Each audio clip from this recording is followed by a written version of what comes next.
મંડળ જેવો ભક્તિ છે અને કેળા જેવું સંસારનું જીવન છે. ખાઈ ગયા ખાલી પેટનું માયનું, પણ પેલું બંડલ લઈ લીધું હોત તો બધું મળી ગયું. કારણ આજે સમજણ નથી. માણસ દોટ મૂકી છે પૈસા તરફ,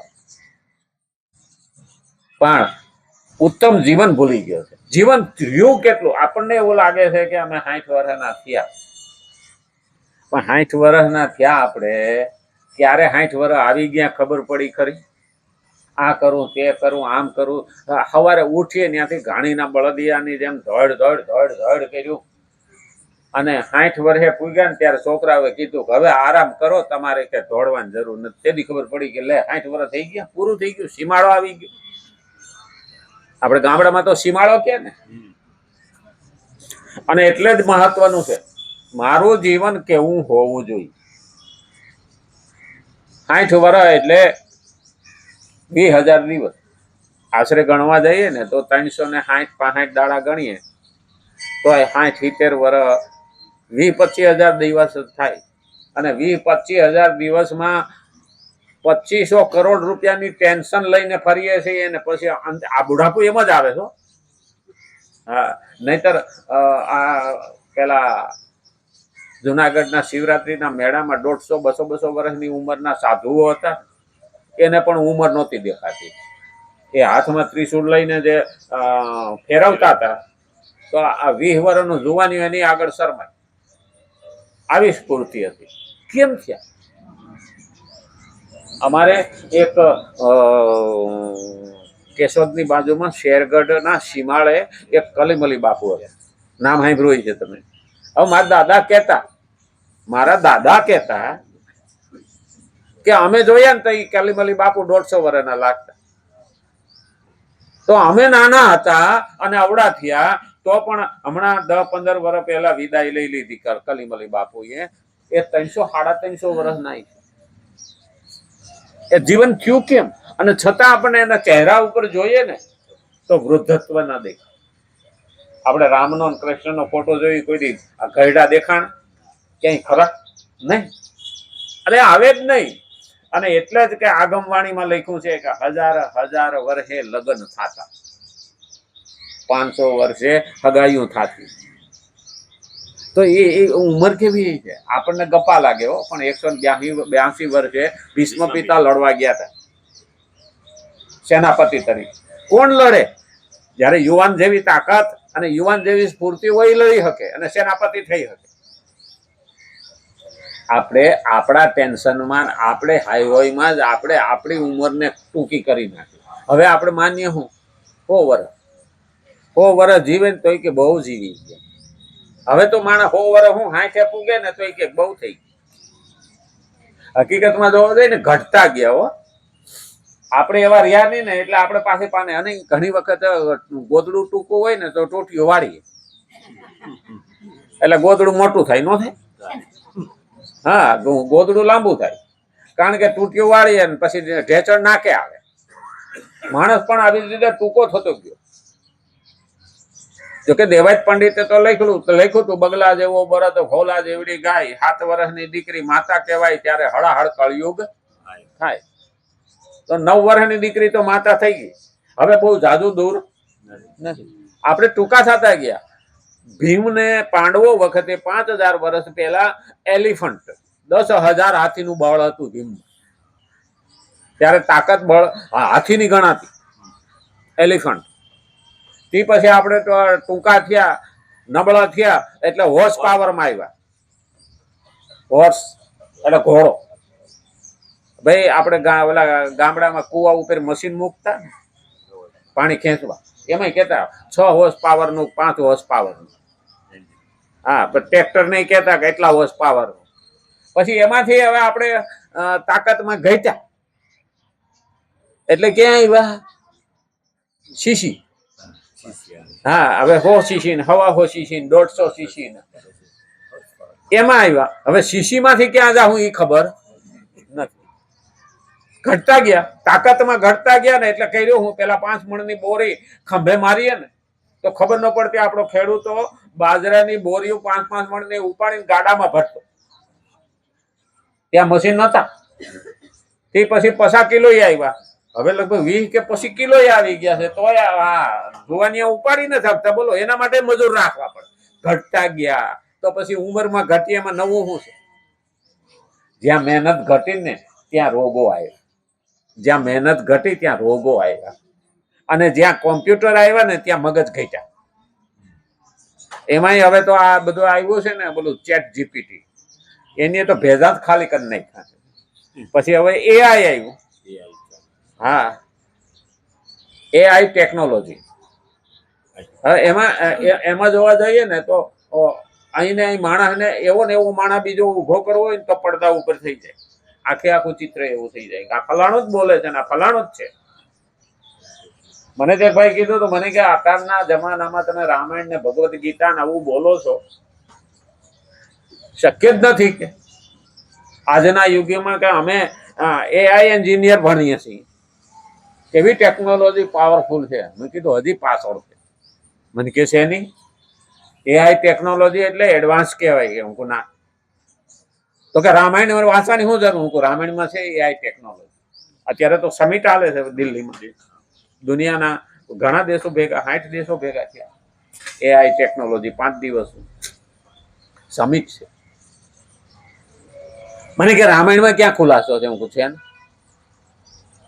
હું તમે રામાયણમાં સાંભળ્યું હોય ને તો રાવણનો મામો મારીચ સોનાનો મૃગ બન્યો છે. આ એઆઈ ટેકનોલોજી થી થયેલું છે. એ કે હારું એવું છે કે એમાં કેમ લખ્યું નહીં? હું તમે કરે અંદર ઉતરા નહીં એટલે લખ્યું નહીં. પછી સીતાને ભોળવવા હાટું થઈ અને રામના શબને તૈયાર કર્યું હતું રાવણે સીતાની સામે, કે જો રામ મરી ગયો યુદ્ધમાં, આ એના હાથ પગ માથું ધડ. તો સીતાએ કીધું તું હું માની શકું નહીં. આપણા જેવા તરત માની જાય. આ એઆઈ ટેકનોલોજી એને કે આ બે હું એવું થઈ જાય. આપણે કહીએ ને કે હનુમાન જયારે પર્વત લેવા જતા હતા, દ્રોણ પર્વત, લક્ષ્મણને મૂર્છા આવી ત્યારે, તો કાલનેમી ઋષિનું રૂપ ધારણ કરીને બેઠો તો એઆઈ ટેકનોલોજી. પણ હનુમાન ઓળખી ગયા કે આ ડુપ્લિકેટ છે.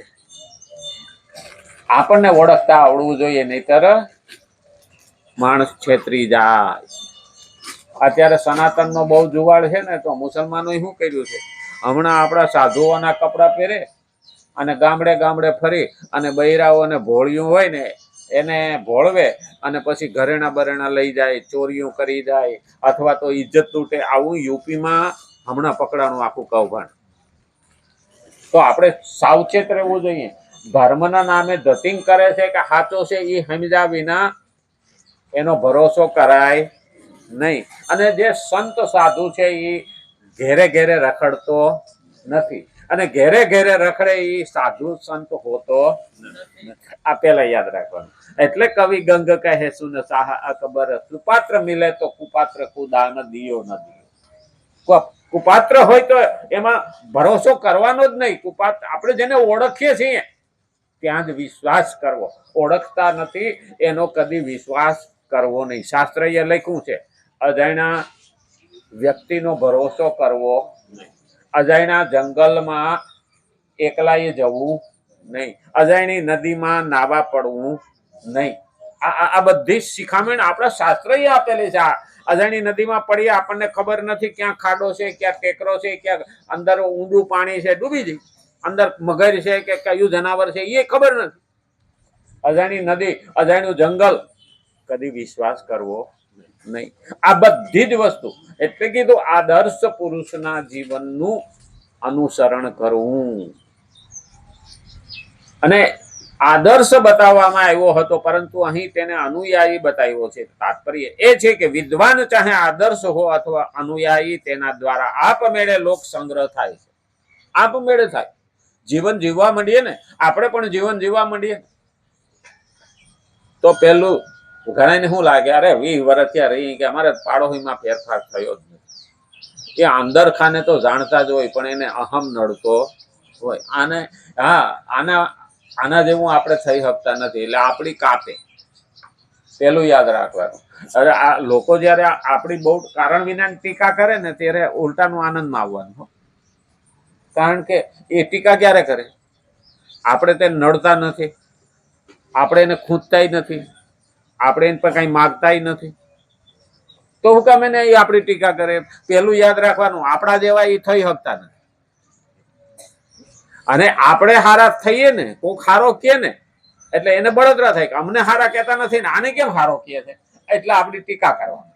હવે જવા દો નહીં કે ઈ તો હવે સત્સંગમાં જાય તો આવો છે એમ કરીને ઈ બોલે. એટલે ભાઈ તારે શું વાંધો છે? પણ હકીકતમાં એનાથી ચિંતા કરવાની જરૂર નથી. ધોબી જેવો. હા, રામાયણ ની અંદર એને શું કીધું છે? ધોબી કીધું છે. ધોબી નો અર્થ છે આપણા પાપ ધોવે. આપણી ટીકા કરી, નિંદા કરીને એના આપણા પાપ ધોવે છે અને એનું પુણ્ય ખલાસ કરે. આ પહેલું યાદ રાખવું. અને એટલે જ કીધું છે લોક સંગ્રહ થાય. જેવી રીતે ભગવાન શ્રી રામ પ્રજાને ઉપદેશ પણ આપે છે અને પિતાજીની આજ્ઞાનું પાલન કરીને વનવાસ માટે પણ જાય છે. પ્રજાને ઉપદેશ પણ આપે છે અને પિતાજીના આજ્ઞાનું પાલન કરીને વનવાસ પણ જાય છે. બંને પરિસ્થિતિઓમાં તેમના દ્વારા લોક સંગ્રહ થાય છે, કેમ કે તેમનું કર્મો કરવા અથવા ન કરવા સાથે પોતાનું કોઈ પ્રયોજન હતું નહીં. રામ જે જીવા છે ને એ પ્રમાણે દરેકને આદર્શ લાગે. એટલે જ કીધું છે આદર્શ રાજા રામ. કોઈ રાજાના નામ નથી આવતા, ખાલી એક જ રાજા એવો છે કે જે રામનું નામ રાજા રામ લે. રામનું નામ લઈએ એટલે રામ રાજ્ય યાદ આવે. બાકી કોઈ રાજાની પૂજા થાય, કોઈ કરોડપતિ અબજોપતિની પૂજા થાય, આપણા સંતો ભક્તોની પૂજા થાય. એની પાસે કરોડો રૂપિયા હતા, સત્તા હતી નહીં, સત્તા નહીં, સંપત્તિ નહીં, પાવર નહીં, પોઝિશન, છતાં એ લોકો હજી સુધી આપણે એને યાદ કરીએ. નરસિંહ મહેતા, જલારામ બાપા. જલારામ બાપાના ભોજા ભગત લગભગ ગુરુ હતા. આજે ભોજા ભગતે લખ્યું છે ને, કીડી બિચારી કીડીના લગન. આમ તો રતિભાઈ ના કુળ ના હો. હા, ભોજા ભગત એટલે કમ. હા, બોલો ટાઈટ રે કેમ? હા, હે સાવલિયા. હા, ભોજા ભગત એ હતા અને જલારામ બાપાના ગુરુ હતા. આમ તો ખરેખર તમે જોવા જાવ ને તો આપણે કોઈ ઢીલા નથી. આપણા વડવાઓ ઋષિઓના સંતાનો હતા. આપણે કેમ માય કાંગલા થયા ને એ મહત્વનું છે. ખરેખર કૃષ્ણના 7 ભાઈઓનો વંશ છે. અટાણે 7 ભાઈઓને જો કોઈને ગૌરવ હોય ને, બહુ થાય ને તો ગોવાળીઓ લક્ષ્ય કે યદુવંશી લક્ષ્ય, આવું લક્ષ્ય ખરા હો. પણ એને આમ કોલર ટાઈટ નથી કે અરે હા. અને ઓલા ભણેલા પાસે એવું કે હવે ભગવાનને અકલ જ હતી નહીં કે આ ગોવાળીને ત્યાં જન્મ લીધો. લ્યો, હા, મને તો એક જણે કીધું હતું કે કૃષ્ણને ક્યાંય ન જડ્યું ને ગોવાળિયાને ત્યાં ગયા. મેં કીધું તે ગોવાળિયાને તમે શું સમજો? એ એમ જ વળી કે બુદ્ધિ હોતી છે. હું તો કૃષ્ણના આખો જગતનો ગુરુ થયો. એ મેણું ભાંગવા જ કૃષ્ણ ન્યા ગયા છે.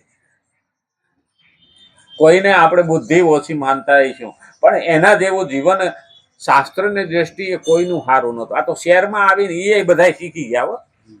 હા, નહીતર એ ભગવાનને ખોળે હોવા વાળો, મનમાં કુટિલતા નહીં. ખરેખર અવતારને ઉતરવા માટેનું ફાઉન્ડેશન જોવું હોય ને તો ત્યારે એ હતો દ્વાપરમાં. બાકી બધો જ સમાજ બગડ્યો હતો. દ્રોણાચાર્ય જેવાય બગડ્યા હતા, નહીતર કઈ દુર્યોધન ને શરણે રે. ખરેખર જોવા જઈએ ને તો દ્વાપરમાં કૃષ્ણને ક્યારે આવવું પડ્યું? જ્યારે દ્રોણાચાર્ય રાજાને આશરે થઈને ટ્યુશન કરતા હતા અને એ હિસાબે ખરેખર એ સમયે એક ગોવાળિયાની જાત જ એવી હતી કે જંગલમાં પ્રકૃતિને પ્રેમ કરે, ગાયોની સેવા કરે અને એને ત્યાં ભગવાન ઉતરે. આ તો અખિલ બ્રહ્માંડનો ધણી, એને ત્યાં અવતાર ક્યારે લે? યદુનંદન કે